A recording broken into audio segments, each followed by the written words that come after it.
बिस्मिल्लाहिर्रहमानिर्रहीम। मेरे साथ इस वक्त हाजी आबिद हुसैन जो कि करमवाल से मुस्लिम लीग नून के प्लेटफार्म से इलेक्शन लड़ रहे हैं। और जी साहब ज़रा थोड़ा सा बताएं ना जी, आप मुस्लिम लीग नून में आ गए हैं और मुस्लिम लीग नून का थोड़ा सा और अपना बताएं, यहाँ से कैसे आप आ गए हैं और इलाके में क्या पोजीशन है जी। मेरा चाचा जी 1985 ने नून च, मैं नून च नहीं है, ऊंज नहीं है तो नहीं है। लेकिन 2014 में मैं नून च आया हूँ। मैं अपने चाचा जी आंदा है। ठीक हो गया। मेरे चाचा जी का नाम बनारस अच्छा, जब बनारस भैया जी। जी। मैं इन्होंने कम इन्होंने कल्चर अच्छा लगा। 2016 का इलेक्शन भी मैं नून इतने सारे हल्के अच्छा, 2016 में तुसें इत्थों ही लड़िया नून जी हल्के च होया एक ज़मीनी इंतखाब। जमनी इंतखाबात भी जो मैं नून नहीं मदद की थी। 2018 भी होया वो भी नून नहीं की थी। बाद फिर जिमनी इलेक्शन आया है मिस्टर मलक अकील वाला, ठीक हो गया। तो हूँ मैं ना ऑफर की थी कि तू इलेक्शन लड़। चलो मैं नून इलेक्शन लड़ना करमवाल नहीं मार। तो अज साहब ये दसो कि वोट शोट ने अपने की पोजीशन बरादरी ने की सूरत हाल है? बरादरी नहीं मेरी 50-60 वोट आए उसमें 60-70 वोट है वे। ते इलाके च टोटल वोट कितनी है जी? 1300 1300। तो 1300 तो जितने 600-650 या नहीं 500 वोट पोल हो सी या कितनी वोट? तकरीबन 1100 वोट बोलो 1100 वोट पोल हो वैसी। ठीक है जी। तो 1100 चों ज़्यादा से ज़्यादा 500-550 जित दिन सी जी। आज 600 वोट जिस ਲਈ इंशाल्लाह जी। ਤੇ ਅਜੀ ਸਾਹਿਬ ਜਿਹੜੇ ਤੁਸੀਂ ਲਾਸਟ ਜ਼ਮਨੀ ਇਲੈਕਸ਼ਨਾਂ 'ਚ ਉਸੇ ਤੁਸੀਂ ਦਾ ਕੀ ਸੂਰਤ ਆ ਰਹੀ ਹੈ?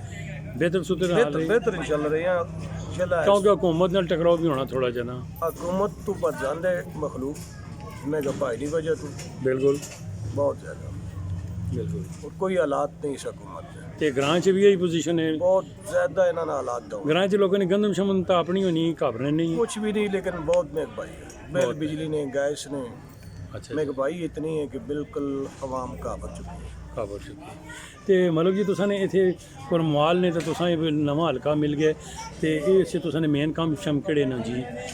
ਕਬਰਿਸਤਾਨ ਨੇ ਤੁਸੀਂ ਮਸਲਾ ਕੋਈ ਨਹੀਂ ਤਾਂ ਮੌਜੂਦ काम ਹੈ इंशाल्लाह इससे पहले भी ज़्यादा नहीं की थे।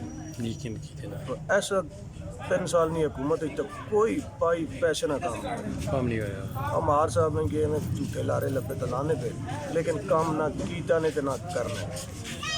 कि ज़्यादा तो सना कम कोई एक दो स्कूल बनने चाहिए या कॉलेज बनना चाहिए? असा स्कूल नहीं बहुत सख्त जरूरत है। स्कूल बहुत की ज़रूरत है।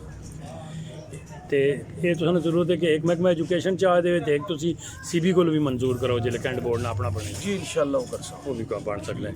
तो एक हाजी साहब तुसन ग्राउंड भी कोई नहीं है ना? बिल्कुल बच्चे ने खेलने नहीं कोई जगह साढ़े पास कोई इतना हो जे कि बास्केटबॉल फुटबॉल इतने तो शुरू होना कोई ऐसा को ना फलाइयाँ वाले लोग कोई जगह साढ़े बच्चे ने खेलने ऐसे कोई नहीं। कोई भी नहीं है। इस चीज़ तो उसी बड़े मारू बहुत है।